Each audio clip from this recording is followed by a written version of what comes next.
The mining station on Euro 7 was cold, forgotten, and far from anything beautiful.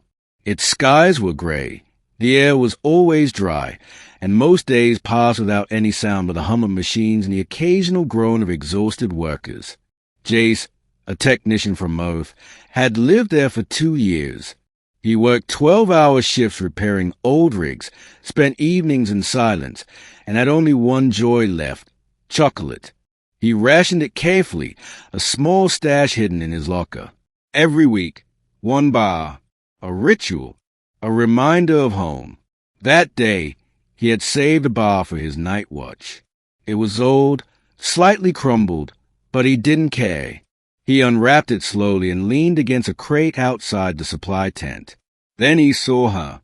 At first, he thought she was a shadow, a thin, trembling figure crouched near the waste units. Long white hair matted with dust, skin a soft shimmer of silver blue. Her eyes, too large, too bright, locked with his. She looked no older than 17 in human years. She flinched when he stepped toward her. "Hey," he said gently. "You okay?" She didn't answer. Her arms were wrapped around her knees, bones jutting out beneath tattered cloth. It was obvious she was starving. He crouched and slowly held out the chocolate. "It's not much, but it's sweet." The girl hesitated. Her hand shook as she reached out.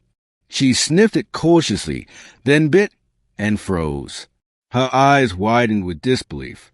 Then tears fell down her cheeks as she finished it, slowly, like it was the most sacred thing she'd ever held. She looked at him, whispered something in her native tongue, then bowed deeply. He didn't understand the words, but he understood the gesture. That night, she vanished before the station guard could find her.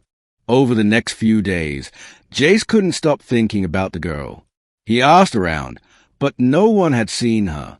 He even left food near the same spot: fruit, bread, water, but it always disappeared before morning. She was still around, just watching, hiding, until the patrol arrived. A sleek ship, unlike any crude miner vessel, landed without warning. Tall armored figures marched out, gold-clad, regal, terrifying.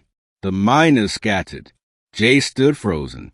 The leader, a woman with an elaborate headdress, spoke in perfect English. "We seek our lost heir, a princess. She escaped during the uprising.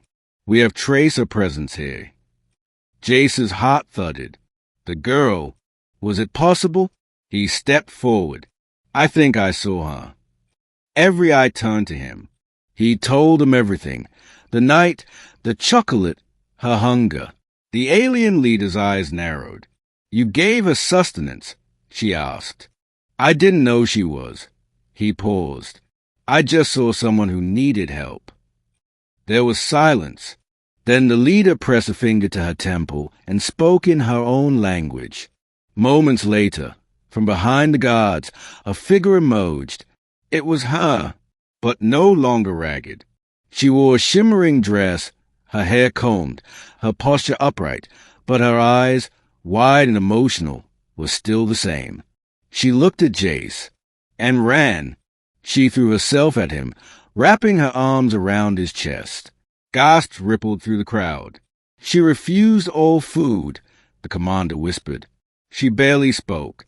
But now—" The girl stepped back, holding something in her hand, a tiny, crumpled bit of chocolate wrapper. She pointed at it, then at him.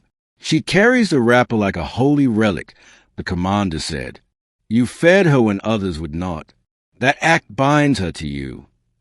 "What does that mean?" Jace asked, confused. The commander straightened.